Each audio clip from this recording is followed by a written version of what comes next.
food markets only. Meet Susie Smart, she is so bright. On her blackboard you can write. She has a desk, she has a seat. What's your name, my darling sweet? My name is Susie Smart. She can talk! She can talk, but can she add? 2 plus 2 is 4. Cat, C-A-T. You can spell! Twinkle, twinkle, little star. What's this stuff? Some cereal. It's supposed to be good for you. Did you try it? I'm not going to try it. You try it. I'm not going to try it. Let's get Mikey. Yeah. He won't eat it. He hates everything. He likes it. Hey, Mikey. Morning, cats and kittens, pups and pooches. Yeah, I know I'm signed on right in the middle of all the perfect people. They know who they are. They know who they think they are.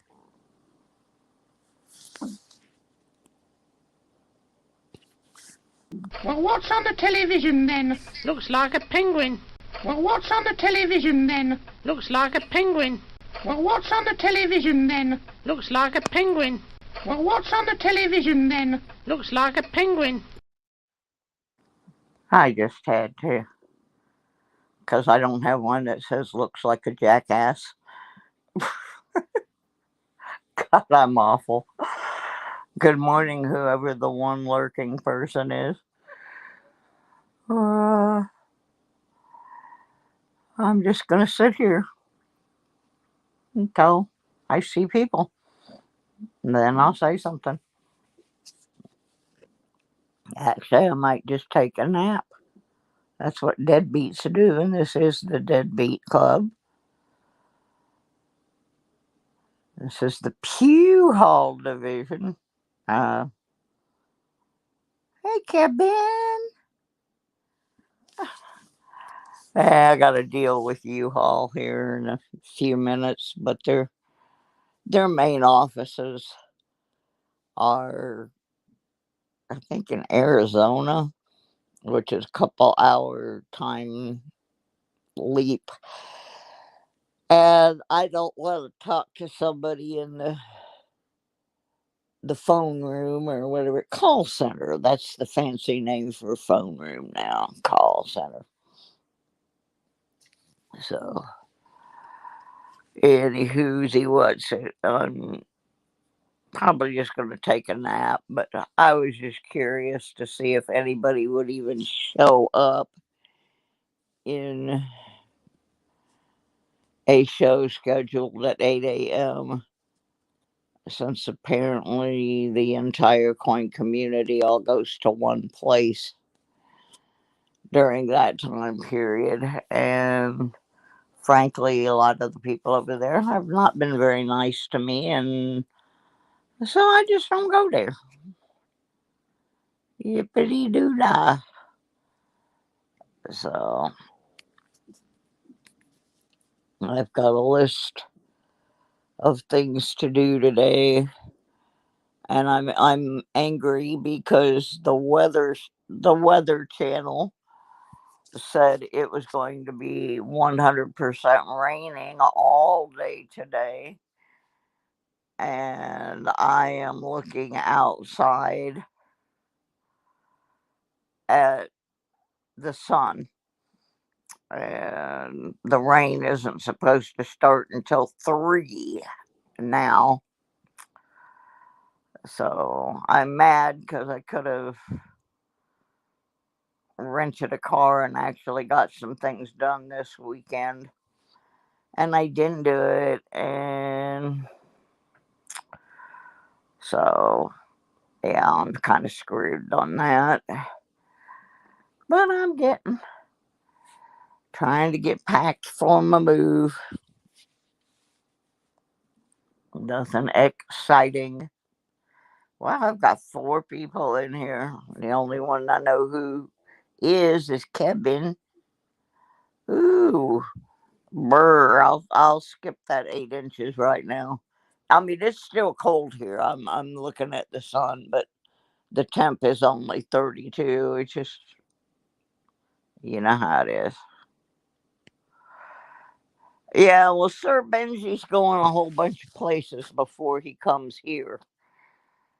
He's going, let me see, think he's going to New Orleans, and then he's going to Florida to see his brother, and then he's going to South Carolina to pick up a bunch of merchandise for his eBay store, and then he's coming up here.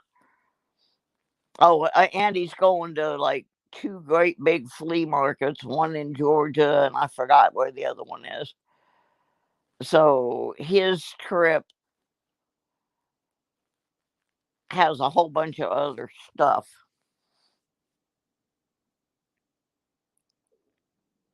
Yeah.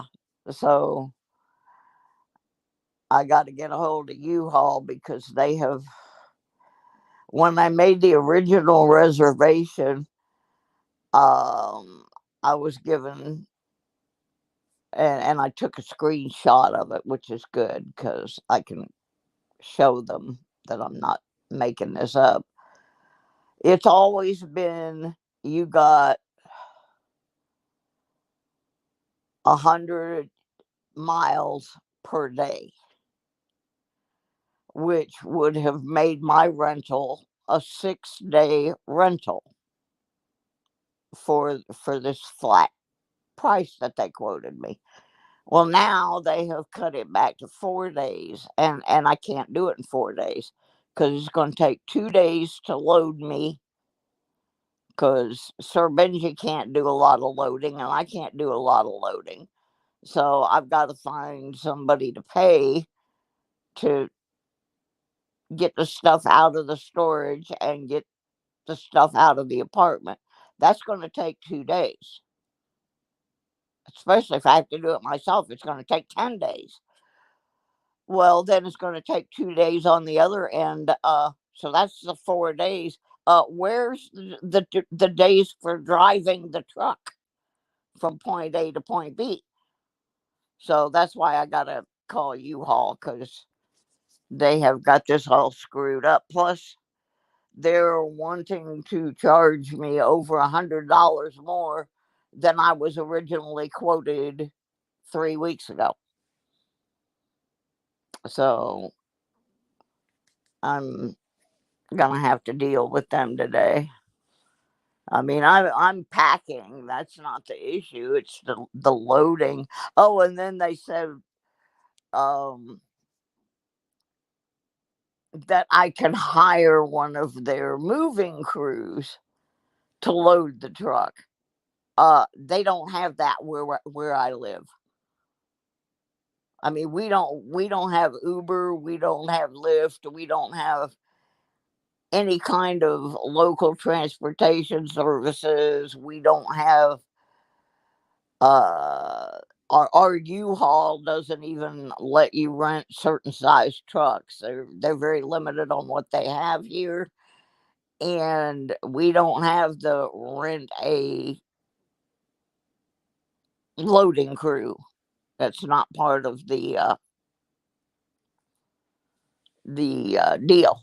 So I'm gonna have to argue with them this morning, and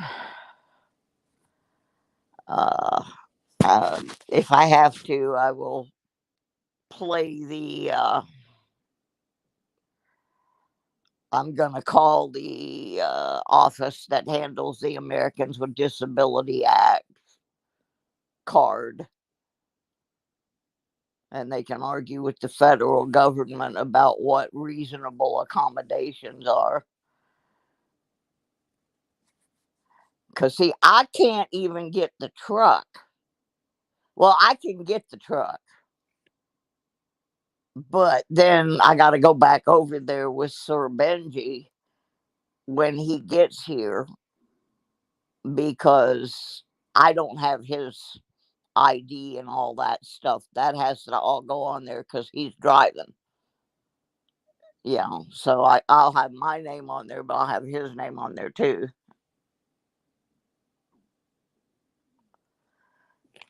Yeah, I missed his stream last night. had set a timer to wake me up, but I was not feeling good yesterday, and I sat down here in my chair at about 4:30,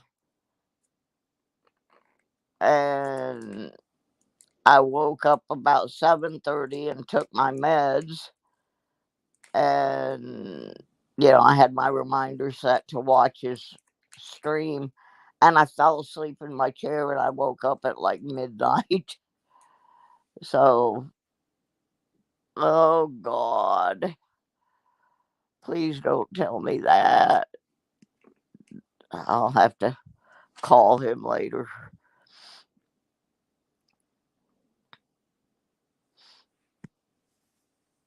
Yeah, see, Michigan, when I get to Michigan, it's going to be a two-part thing. I gotta I gotta load this truck in a kind of a certain way too, because I'm not going to be able to move everything into the apartment immediately. Some of it is going to have to go like a mile and a half away to a storage unit until I get the furniture in place, and then I can figure out where, how everything's going to go. So I don't know. I'm so close to getting moved, and you know stuff is happening. I've also got to call this guy about my car. I've got to finish cleaning the car out because I'm not taking the car. Uh, it's just getting sold. It's falling apart, but I hate to sell it. You get attached to stuff, and I'm pretty attached to that car. I actually bought that car in Michigan, so yeah, I knew I wasn't going to get anybody in here this morning because um you got the big channel that gives away all the stuff, and I can't compete with that, and they don't like me over there anyway, so I usually end up going in and saying hi. And I like the person that runs the channel. That's not the issue. It's just there's some people over there that have spent the last 3 years telling people that I'm not really sick and that I have just taken their donation money and spent it, which, none of these things are true. And in actuality, if, I just been sitting waiting for housing.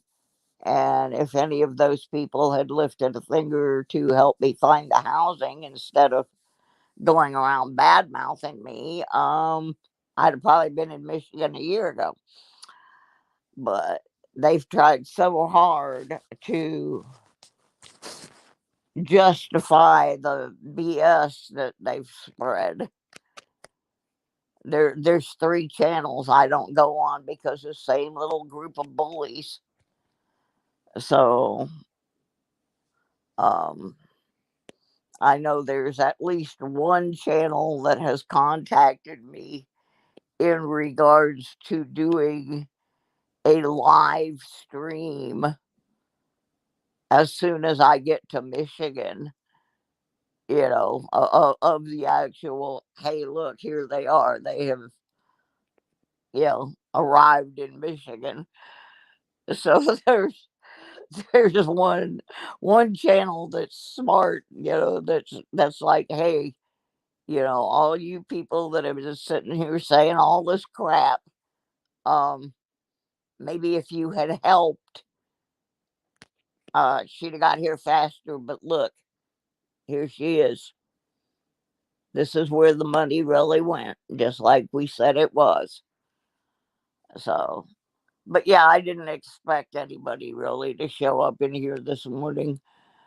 I figured I'd get a couple of spies to come over so they can see what was going on. So I thought, okay, I'll just let you know, folks, I'm coming. So if any of you live in Michigan and you're part of that little nasty group, I don't want you volunteering to help me move. I'll get it done by myself, just like I have everything else. I've not asked any of them to do anything because they're too busy saying nasty things about me and nasty things about my friends. And the part that makes me the saddest about it is that I have people that are on my channel that are on that channel too. And I'm like, really? How can you be so hypocritical? But some people just go wherever the big prizes are being given away. And I'm not gonna try and buy viewers. If I give things away, it's because I want to give them away or because someone donates them to my channel. So, speaking of giveaways, I am working on getting the 12 Days of Christmas mailed out. Things are all in the envelopes now. So, what I got to do today is get them weighed and get the shipping labels printed out. And if I can get that done, I will. They will go out tomorrow or Monday, depending on.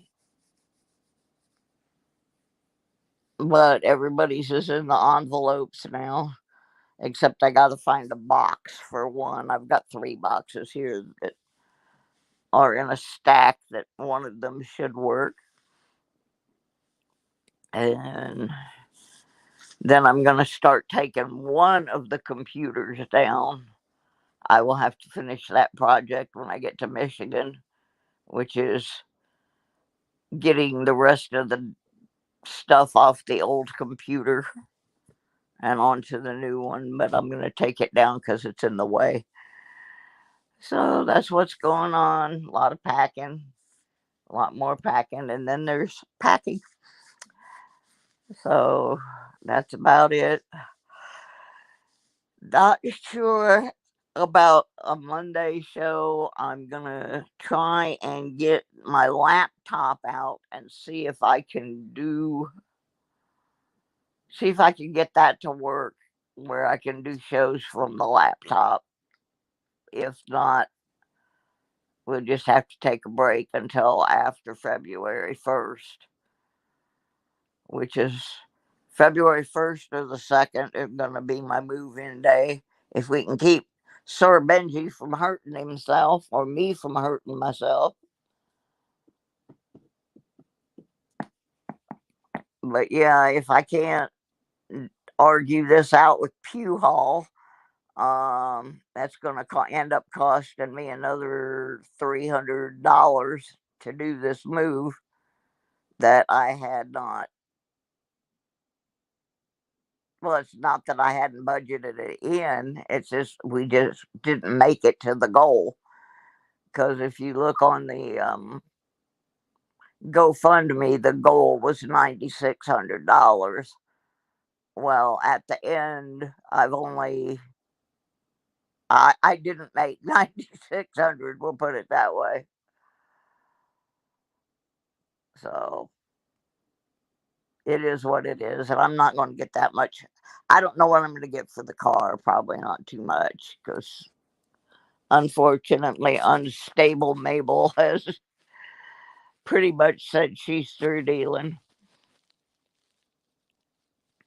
So anyway, I just came on just to see if anybody would even show up, and it says there's 3 people watching, but only Mr. Moderator is here, so I'm gonna go.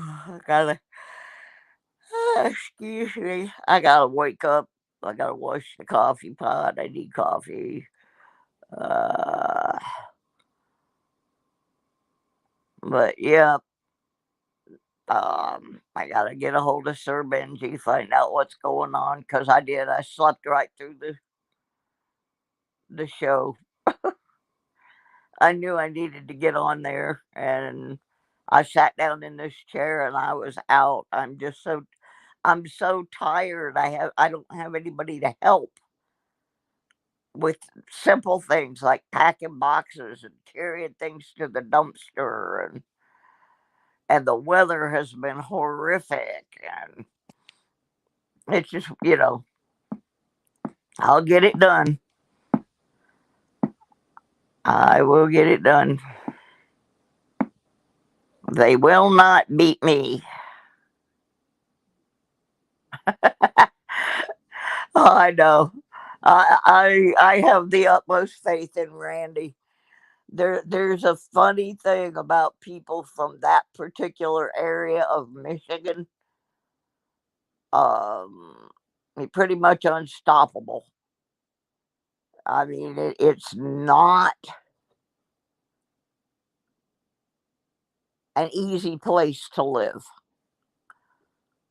There are parts of it, like where I'm going, I've had people go down and check it out for me, and it's really nice. There are other parts 5 miles away that if you look up urban blight in the dictionary, there's a picture of it. There are parts of Flint. Um, when I used to have to go to this one doctor's office when I lived up there, I would not drive my car.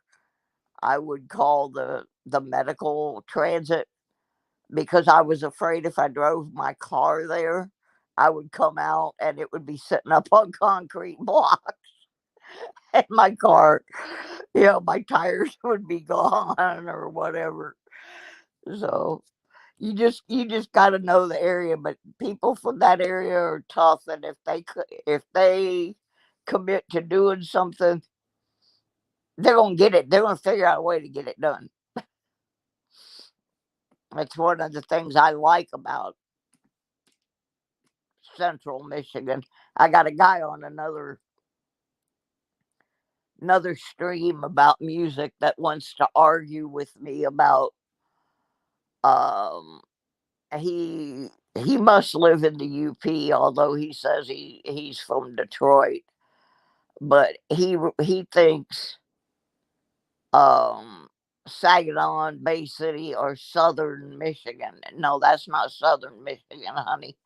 If you are on the banks of Lake Huron, you in Lake Michigan for the most part, but if you're on the banks of Lake Huron, you're not in Southern Michigan. Southern Michigan is Ann Arbor and Ypsilanti and Detroit. um, the area that we're from is really more Central Michigan because most people on the mainland don't really count the UP.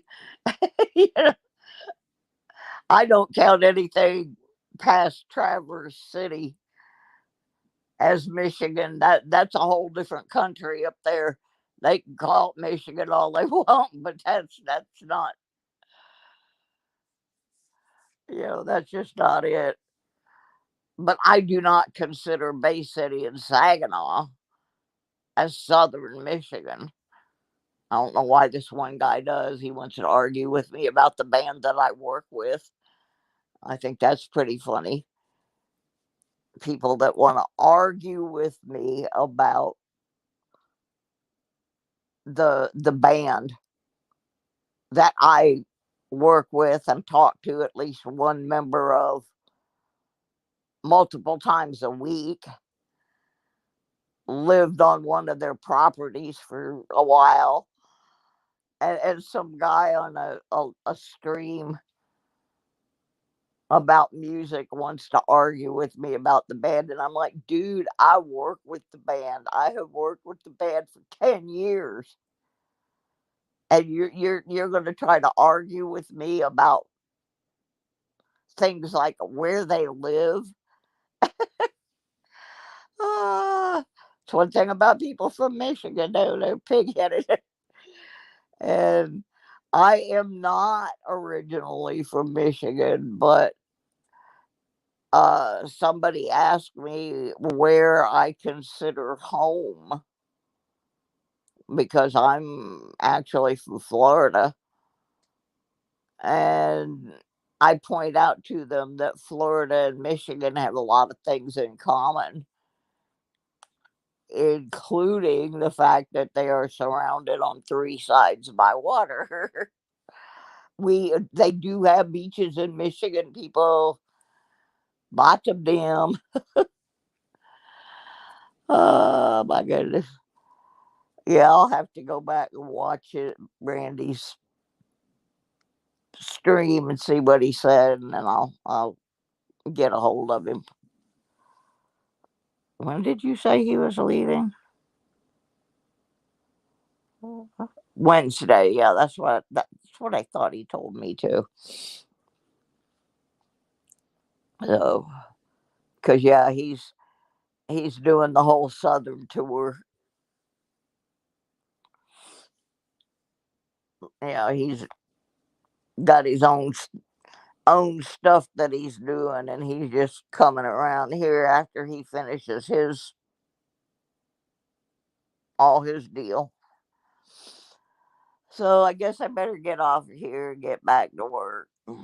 Got boxes everywhere. I'm almost afraid I'm gonna fall in here. It's getting out of control.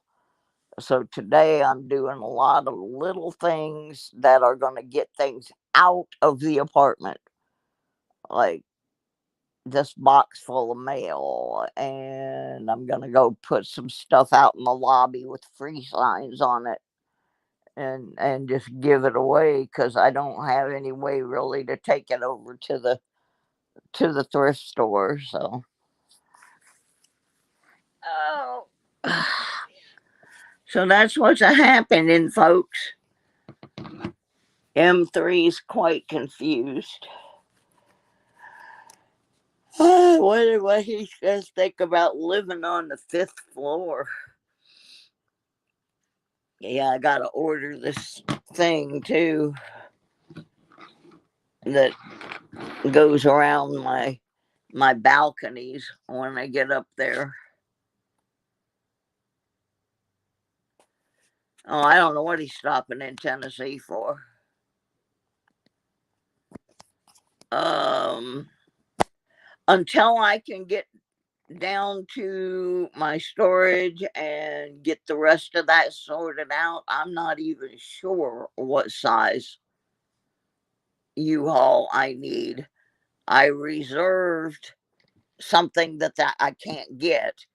They apparently have a new 21 foot, and that's what I reserved. Uh, but apparently they don't have those here. That's another reason, now they're trying to give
That's ugly.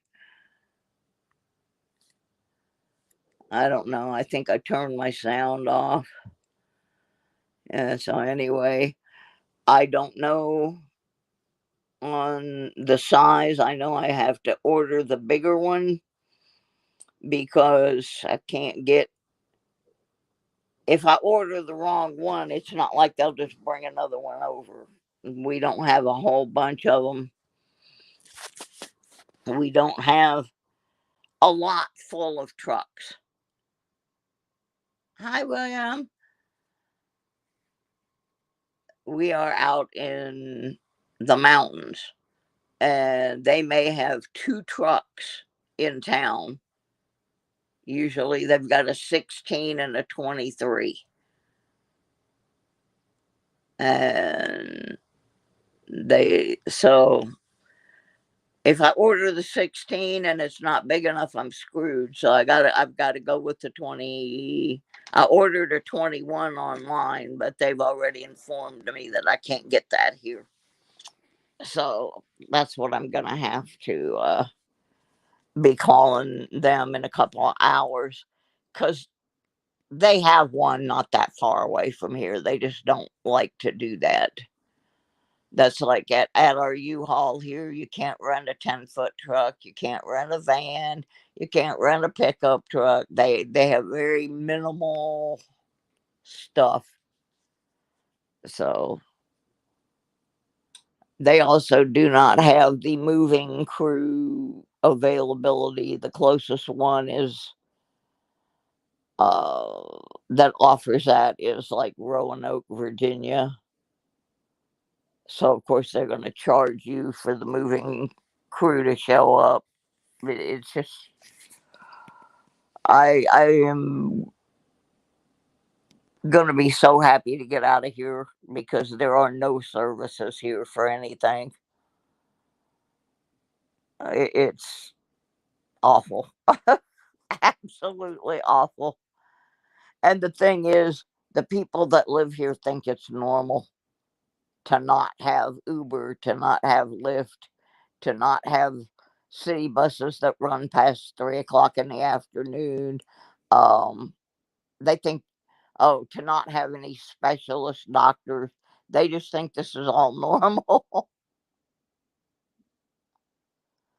I already did that, and the answer was no. They do not offer a senior discount. But I'm going when I call. I'm going after somebody at corporate that I think I can. I dealt with once before, and I'm going to remind him of the incident that occurred because it was really bad, and I think they still owe me for this one. When I went to come from Georgia to here, which I actually was just supposed to be stopping here and then going on to Michigan, but I'm down in Georgia, and I went and got the truck, and I left my car at the U-Haul place because once we got the truck loaded, I was going to take it back and put the car dolly on and load the car, which the guy there argued with me. He says, "Oh, we're not allowed to do that." And I said, "Yes, you are. It falls under the Americans with Disabilities Act, and yes, you are allowed to put the car on the dolly for me." And so anyway, I said I will be back at 3 o'clock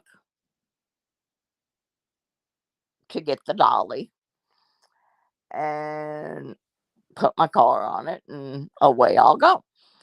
So I go back down there at 3 o'clock, and the gate, the fence and the gates are locked, and the place is closed, and I can't get in, and they have my car.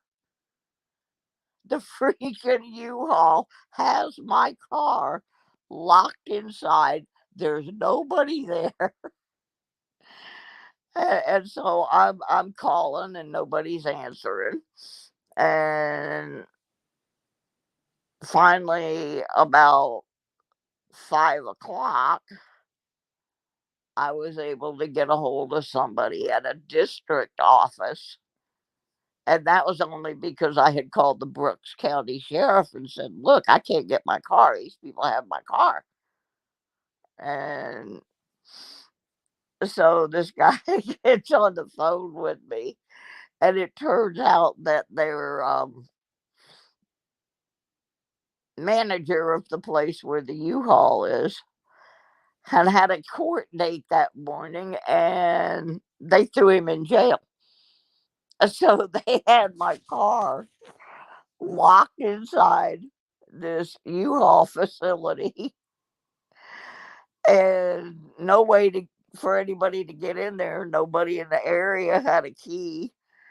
So they had to send some dude down from Columbus, Georgia, some area supervisor dude, and he had to get in there and uh, hook the tow dolly up and help me put my car on there. Well, by the time all that stuff done, it's 7 o'clock at night. I don't have a place to live anymore because I have vacated my apartment. I got poor little M3. He's sitting there in his cage and he is not amused. And I really ended up, I only drove about 50 miles and I was so mentally exhausted from the whole mess. I ended up just getting a motel and saying, "Okay, we'll start over again in the morning." And this one supervisor had told me, yeah,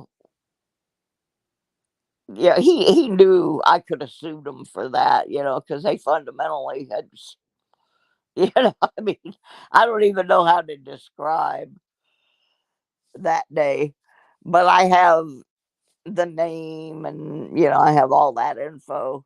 And when I call this supervisor, if they're not reasonable with me, I'm gonna just say, "Well, this is kind of like when y'all stole my car that time." I'm gonna try to guilt them into giving me my other 2 days. So, oh, I've got one of those gas calculator things. It's 600 miles, but it's probably going to be a little bit more than 600 miles because you always run into at least one detour. And the truck is only going to get about 9 miles to the gallon because we're going to be towing the van. So anyway, I don't have it all in the top of my head, but I've got it all written down in a book and calculated out. And uh, I just don't happen to have my book right here in front of me. But all in all, with the gas, the truck, and the tow dolly,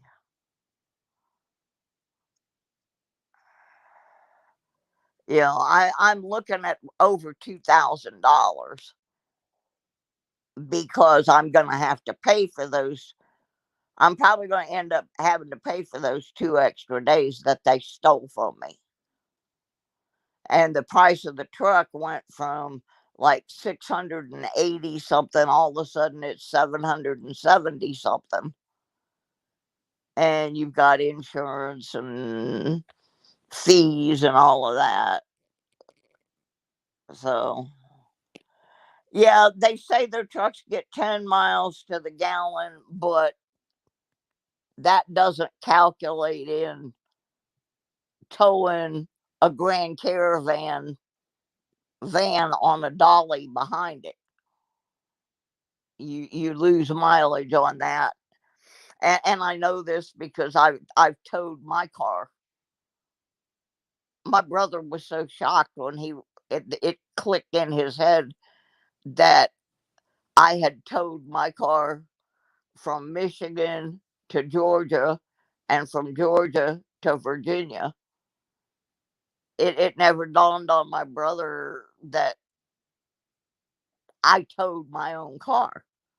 I don't know how he thinks my car got from point A to point B, but I had to remind him I used to drive race cars, and so I towed my race car all the time. I towed my race car from Florida to New York.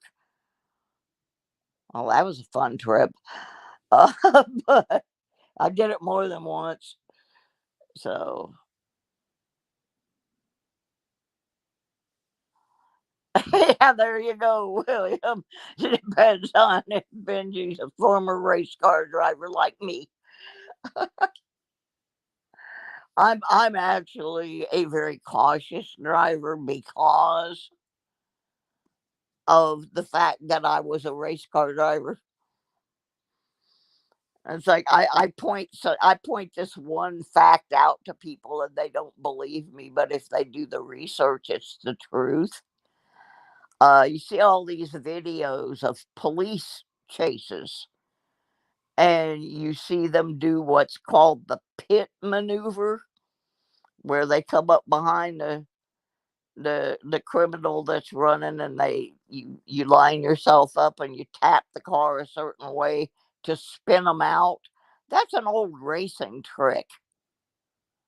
That's where the cops learned it. We even had the Pinellas County Sheriff's Department came out to Sunshine Speedway in Pinellas Park, Florida, and had race car drivers teach them how to do that.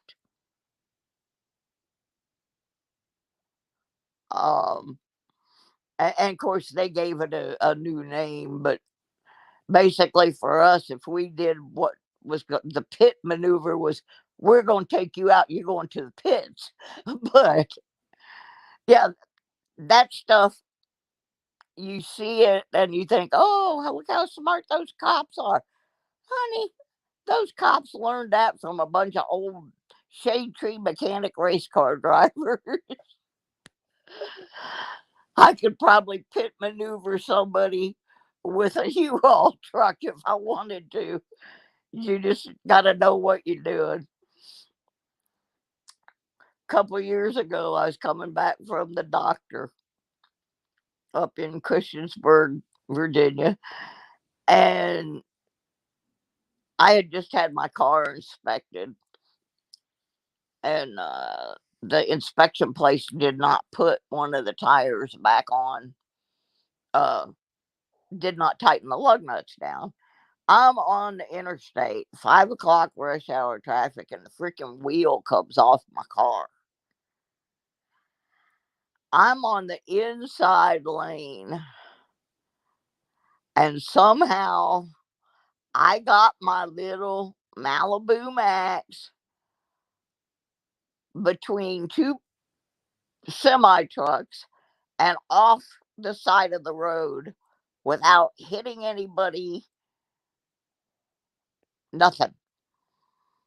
Well, there was a Virginia State Patrol guy right behind one of those pickup trucks, and he saw the whole thing, my tire bouncing off and rolling down the side of the mountain.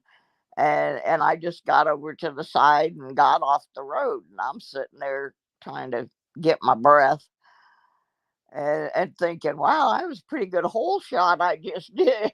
Right, see that little hole there, and off the side, and I'm sitting there,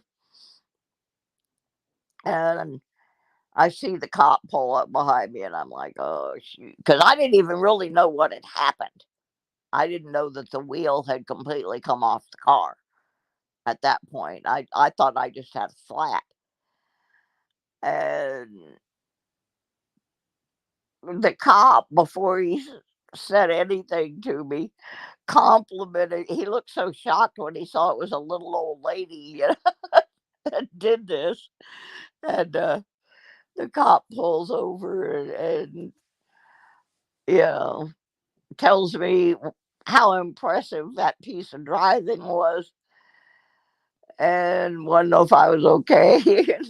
He was like, "How did you do that?" And I said, "Well, I used to drive race cars." I said, "I don't know how I did it." I said, "But," I said, "Could you please tell me what the hell just happened?" And he said, "Your left front tire came off the car." We never did find that tire. I had to go all the way to North Carolina and buy a new tire and rim. But I sat out there for about 3 hours waiting for a wrecker. I had just stopped right before I got on the interstate and gotten me a Five Guys burger and fries and some tea. So I just sat out there and ate my dinner and waited for the wrecker. But yeah, I can drive. My problem right now is I can't drive too long because it was insane, William. It was absolutely freaking crazy. That was one of my better pieces of driving, and it didn't even happen on the racetrack. But my brother did not realize that I had towed my car across the country a couple times, you know. And so, if Sir Benji needs to take a break, I can drive the truck. That's not an issue. It's just my eye gets tired because I have that growth in it. So I can only drive for about 100 miles, and then I gotta stop because I'll start getting a headache if I don't.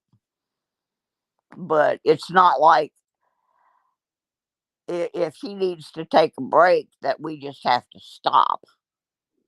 I'm perfectly capable of driving, just not long distance. And like my brother said, if I have to do this by myself for some reason, it would take me 6 days to make the drive at 100 miles a day because it's 600 miles from here to there. So anyway, I've got to sit here and kind of plan out how I'm gonna approach this U-Haul guy. I mean, when this first started with the apartment complex, they were giving me an absolute no, you can't do it this way. You have to come here, blah blah blah. And I made all that happen, and I've got my apartment is officially assigned to me. Um,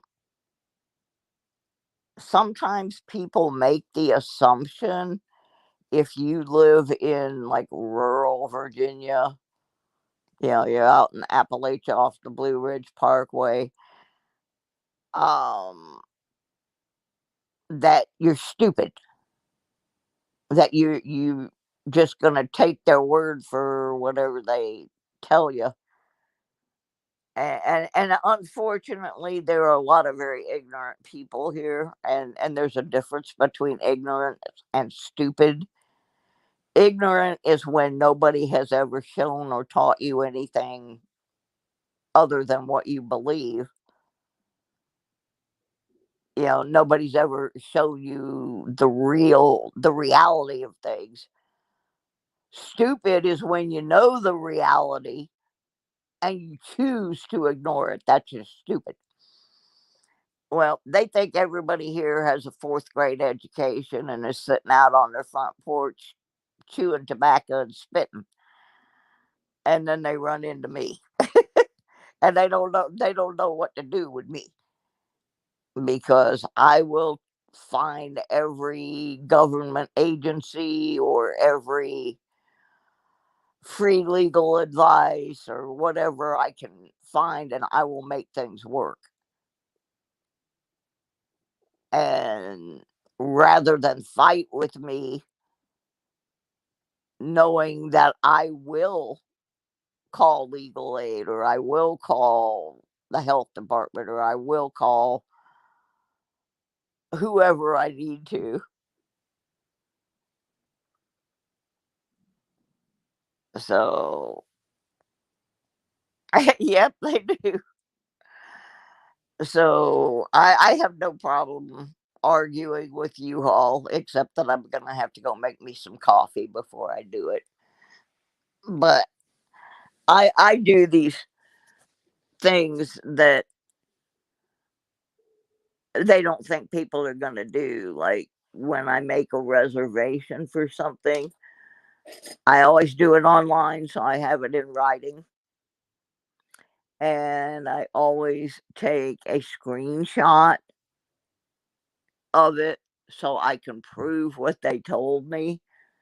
And once they know I've got it in writing or on security camera or whatever, it's kind of hard for them to argue with me. So, so yeah, I got to go wash my coffee pot and start getting these things mailed out here.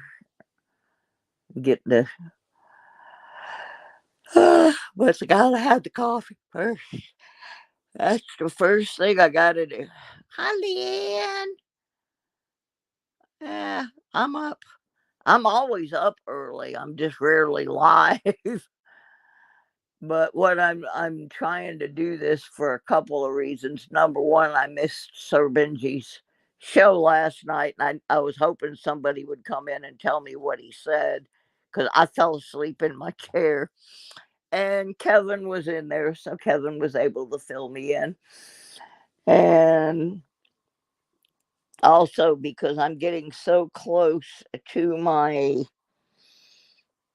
deadline, I'm having to make myself get up and pack things and make phone calls. And like yesterday, my doctor sent me a bunch of my records that I've got to get them. Need to get them off my computer.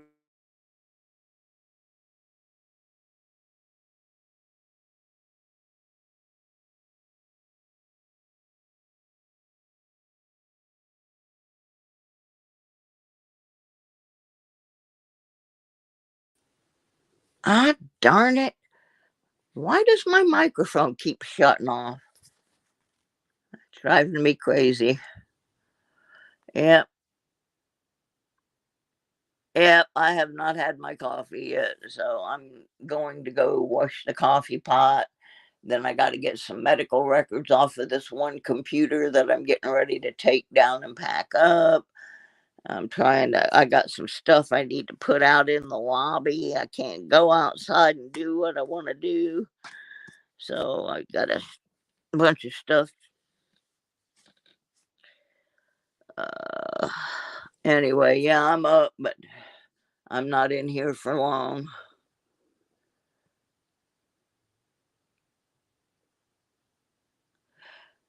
Yeah, but see,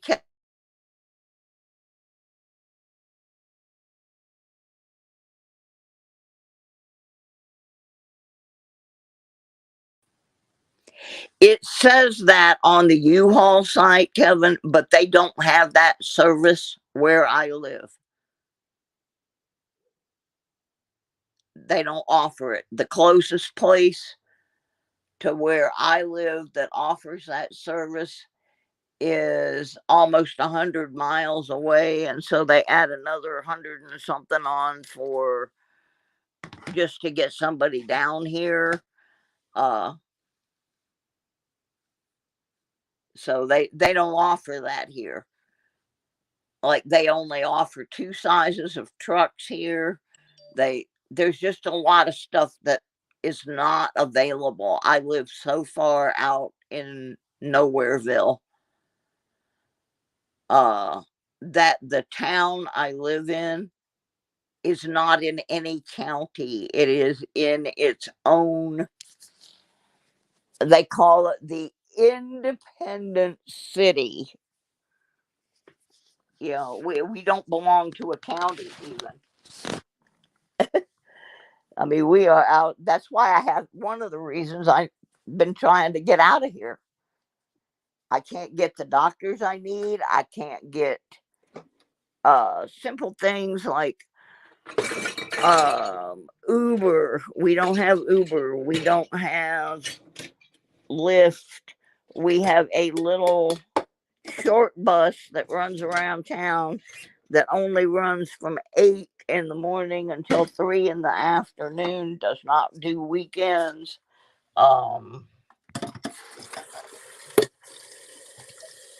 We have very few stores. It's one of those little touristy towns that once a year they have a music festival, and they make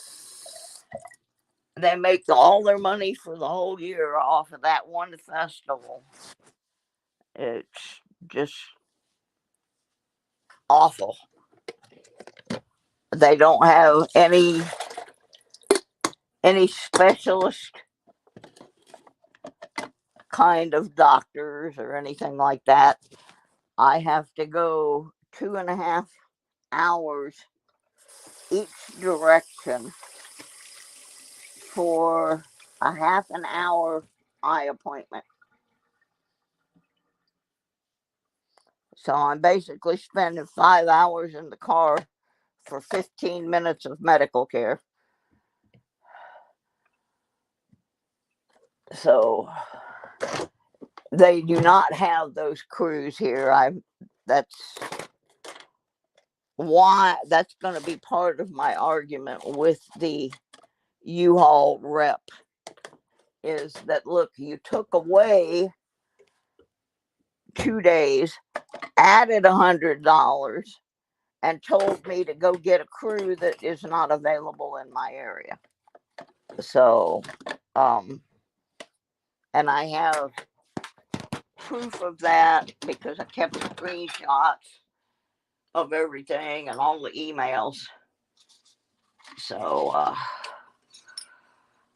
you're going to have to do something here to rectify that situation, because that printed information that I have constitutes a written contract in the state I live in. So you're leaving yourself open for problems.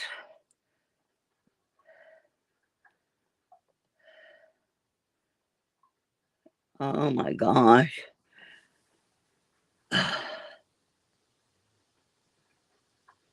Actually, that's not true, Kevin, where it says there's 2 places you can get a U-Haul. One of them no longer has U-Hauls. The only one that does is Vapes, and they have very limited trucks. You can get a 16-foot or a 23-foot. That's it. That's the only trucks they have. I did one time argue them into bringing a 10-footer in from North Carolina, but you can't go by what you see on the interstate, the internet. The other place no longer has U-Haul trucks. They don't carry them anymore. And there's one in Woodlawn, but see, things will say they're in my town, but they're not. They have a mailing address for my town, but they're actually 25 miles up the mountain, and I have no way to get to them.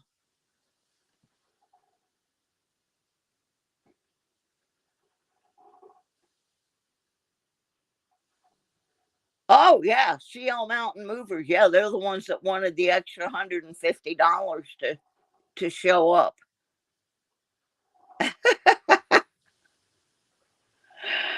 I've called Kevin. I've called all these places.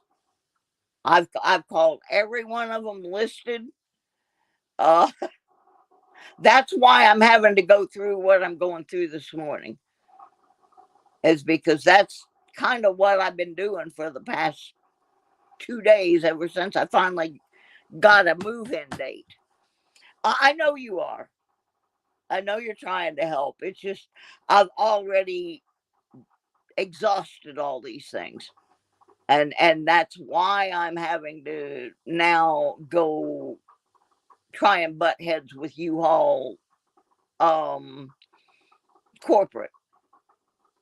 When you get out in these little places, there's just it's crazy. And like I said, what is sad about it is the people that live in areas like this, they think this is the way normal things work. You know, they think it's normal that you have to call a medical transport and take a 2-hour ride to go to the doctor's office. That's their normal. They don't understand. But yeah, it's very misleading when you look at the stuff on the U-Haul site and they say, you know, so and so movers will do it with 2 people for 2 hours for $200. And then you call and they go, "Oh, well that would be if you live over here, but you live over there." So now you have to add on our transportation to get from here to there. And that's another $150. So I had a guy that was going to help me, a young man from church. And then his dad got a different job and they have moved. So I'm going to try again. I have some friends that live about 25 miles from here. And I know they can't stop and help me, but I'm going to call them and find out if they know of somebody that can, you know, use the extra money and come and help me.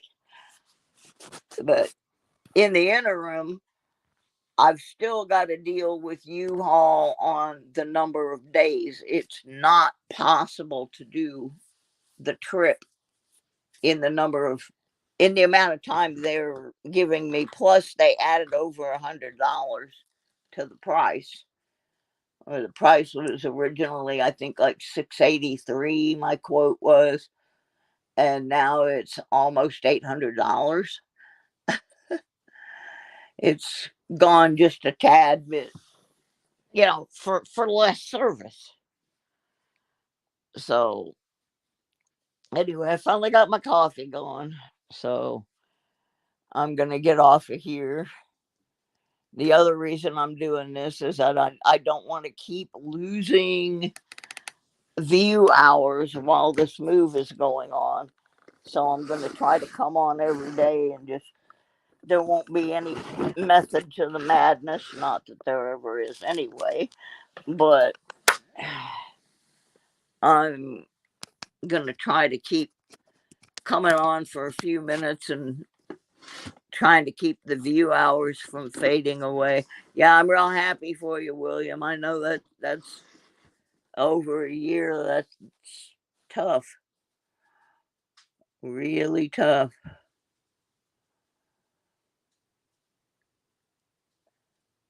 Yeah, it takes a long time after a fire. My mom accidentally set the kitchen on fire at her house right before I moved in to start taking care of her. You know, we decided we needed to make sure somebody was there. But yeah, she did, and she didn't even do a super lot of damage. It was contained pretty much to in the kitchen, burned some cabinets in the stove and a wall between the kitchen and the bathroom, and And even that, the repairs took quite a bit of time. And when she moved back in, I moved back in, and I was still doing some of the little repairs, like they replaced the wall and they replaced the stove and the floor and did all that. But I did like all the painting and all of that to save some money. But it took forever just to do that. House fires do all kinds of hidden damage. You can't see it until you're actually in there tearing the initial, the outer damage. And you get in and you find out you got to replace wiring and you got to replace. Yeah, that is a real chore. I'm so glad you're finally getting to move back into your house. So many times when there's a house fire, you never get to move back in. The other one is flood. If you lose your house to flooding, you have flood damage. A lot of times, once you start getting into it, you realize you just can't fix it. That's what happened to me in Michigan. Was my house got flooded, and it was I still call them trailers. People call them modular home. You can call it whatever fancy thing you want, but it's still basically a trailer. Well, the flood took the whole center section out. And I lost the stove, the refrigerator, the heat, the whole heating, central heat and air. Oh, yeah. And there's a bazillion inspections involved. Anyway, I lost everything electronical or that ran the house, the water heater, the regular heater, the washer, the dryer, the refrigerator, the stove, dishwasher, everything. It just split my trailer right down the middle. And that happened in September. They had a freak snowstorm way north of us. And I didn't realize how close I was to this river. I was not in a flood zone or anything like that, but it flooded and I lost everything. And by the time I got the estimates of fixing it, I already knew I wasn't going to be able to salvage this place. And it had moved into October and there was snow on the ground, and my church bought me a water heater, got me another water heater and got it hooked up, but I wasn't going to have any heat. I wasn't going to have it. I was cooking my meals in an electric skillet and a crock pot. Uh, it was awful. And so I think next to fires, floods are pretty bad. And then the flood also caused like mold and mildew and all that crap. And that was why I left Michigan, because I had to go somewhere. I was going to freeze to death if I didn't. So I'm finally getting to go home. I wish it was a mile and a half. Oh my gosh. Anyway, the reason I'm doing this is so I don't lose too many view hours. I seem to be going backwards on the view time. So I'm just going to start going on every day, even if it's just from my phone, trying to keep a consistency of watch hours. so that I don't completely kill my channel during the move.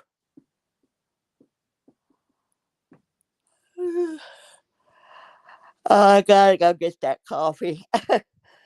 I just heard it click, so it's done.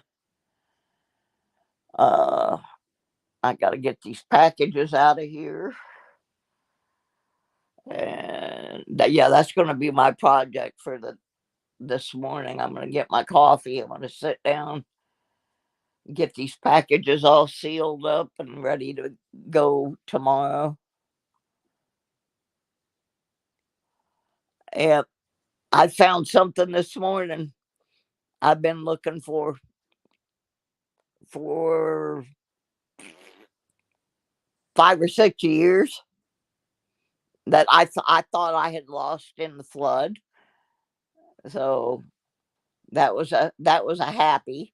But then there's also things that I know I lost in the flood, and there's nothing I can do. And that's the second time in the early 90s when I lived near Houston, Texas. I lost a whole bunch of stuff in a flood, even though I had put it way up where the flood waters weren't supposed to get that high, but it did. So flood me. Mine's not a fire thing. Mine's a flood thing. But I totally get it. It's so crazy. And then I guess when you do find one of those items like that, it it's like Christmas. It's like, oh my gosh.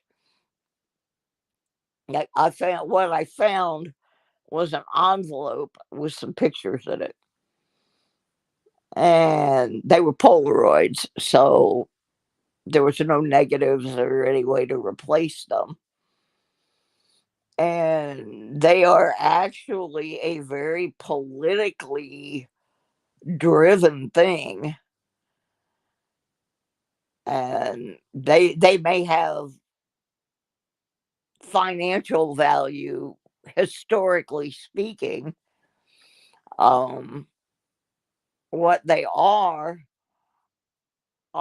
photographs from back in the late 60s, early 70s. I went through, anyway, I was going through this stuff and I found this envelope. And what it is, we had a guest speaker. I was 18 years old at the time. And we had a guest speaker that came to my town to speak to the Young Democrats organization. And the speaker was a gentleman whose dad was a police officer down in Miami. And this gentleman had just come home from his second or third tour in Vietnam. And he was coming to tell us about his experiences in Vietnam. Well, he ended up being the founder of the Vietnam Veterans Against the War. A man named Scott Camille. And when he founded the Vietnam Veterans Against the War, the United States government really went after him. They wanted to shut this guy down badly because people were becoming aware of, and he wasn't like a radical kind of guy. Like I said, his dad was a police officer.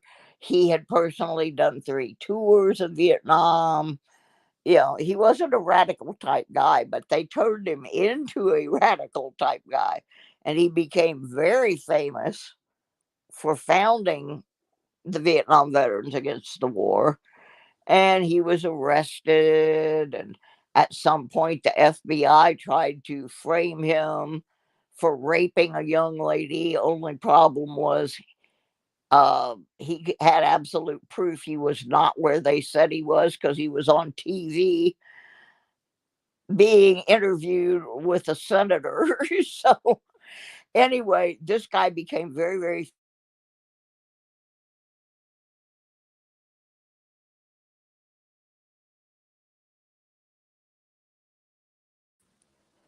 Graham Nash of Crosby, Stills and Nash wrote a song about him called "Oh Camille." And I mean, anyway, the guy became very famous and became a very big political activist. And I had met him at this appearance that he did. And I had all the newspaper clippings about him and all these photos and everything. And it was a big political deal back in that time. I'm going to say around 1972. And I figured all that stuff was long gone. And I was going through a box full of really old papers that I needed to just throw a lot of the stuff away. And I found this envelope in there, and here's all this stuff. And now I got to find out if it has any political value, you know, because I'm so surprised I still have it. And then on the same token, I found something very, very rare NASCAR racing thing. I won a contest where a speedway invited reporters to apply to interview Bobby and Davy Allison together. And I mean, I'm like up against, I had this little racing newspaper circulation, about 1,000 people. And I'm up against like people from the New York Times and all these different humongous newspapers over who was going to get to do this interview. And I won the contest, and I got to interview Bobby and Davy Allison together and photograph them. And I found the photos for that, which I thought those had floated down the river a long time ago. So, yeah, moving is an interesting thing, because you don't know what you have anymore. And then I found pictures of people. I have no flipping idea who these people are. Oh my gosh. So I'm having to go through boxes and boxes of them. Hi, Annabelle. How you doing, honey? What time is it where you are?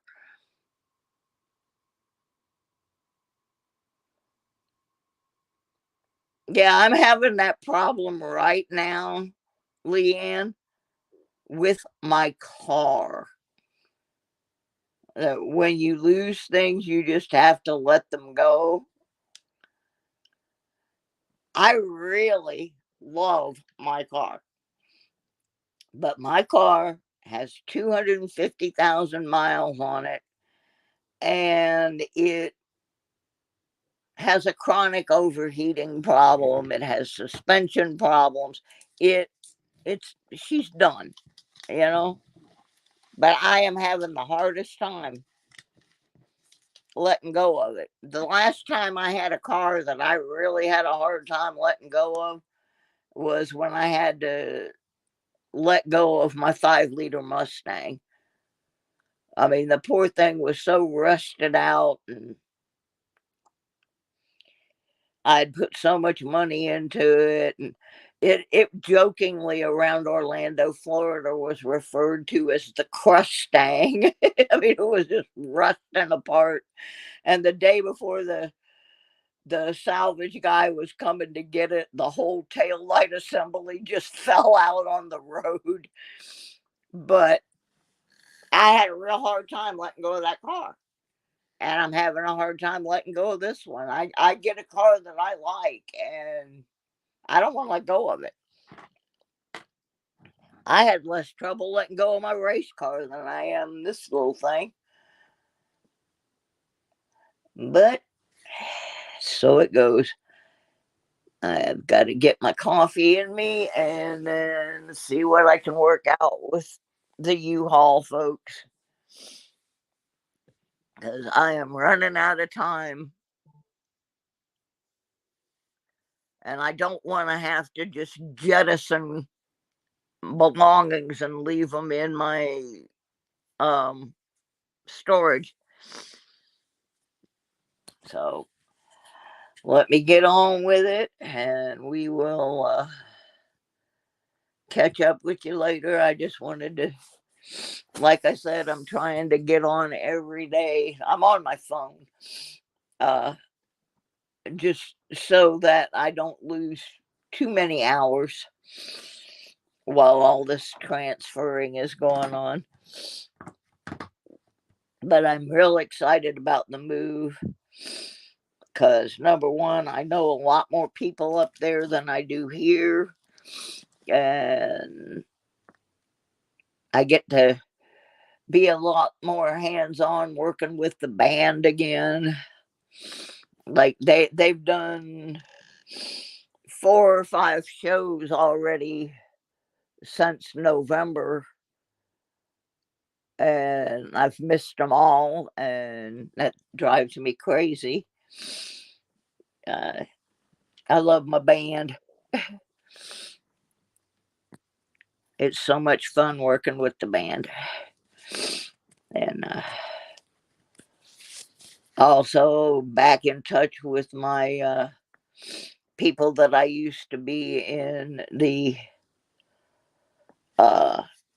we have a crafting club up there that does this really cool thing. Uh, once a month, we'll have this deal where we'll get like someplace with a conference room or a restaurant that has a room, extra room for like meetings or something. And everybody brings all the craft stuff that they're not going to use. And there's no selling involved with it. It's like a swap meet for the members of the club. And you bring all the stuff you're not going to use, and we set it up by, knitting, crochet, scrapbooking, jewelry making, miscellaneous fabric, and we set it all up, and everybody gets to just go around the room and take whatever they think they can use. And all the supplies that are left, we take them and donate them to the local senior centers. Every little town up there has a senior citizen center. So I used to love those things because it helped me keep control of my crafting addiction. And it saved me money because sometimes I might need like one little tiny piece of something, like a foot of ribbon. Well, I don't want to buy a $5 roll of ribbon. So I just go down there, and I have this little rolling suitcase, and I just take my suitcase down there, and everybody would take a bunch of stuff. And I miss that, and they still have it. So I'll be signing back up for that. And of course, there's a lot of metal detecting and coin collecting people in the area that I'm moving to that I did not know when I lived there. So, and of course, the fact that the IgG4 study and all the research and treatment and all that stuff is being done in Ann Arbor, which is less than an hour. So I'll be much better off when I get there. I just got to get myself motivated and packed and get ready to get there. So I'm off to do that right now. Despite all the naysayers that said I was not really sick and I wasn't really ever planning on moving, and even my own sister tried to convince somebody in my family that I really didn't need to go there. Well, guess what, people? I do need to go there. So I'm going to go get my coffee and get ready to go there. And you will see me popping in and out unannounced at different times, just trying to keep my hours up. Thank y'all for stopping by, listening to me ramble and all that good stuff. And I will be working on getting the packages out because I don't want anybody's stuff getting lost in the move. That's one of the reasons I want to get this stuff out of here. So we shall see you soon. Thank you, everybody. Bye.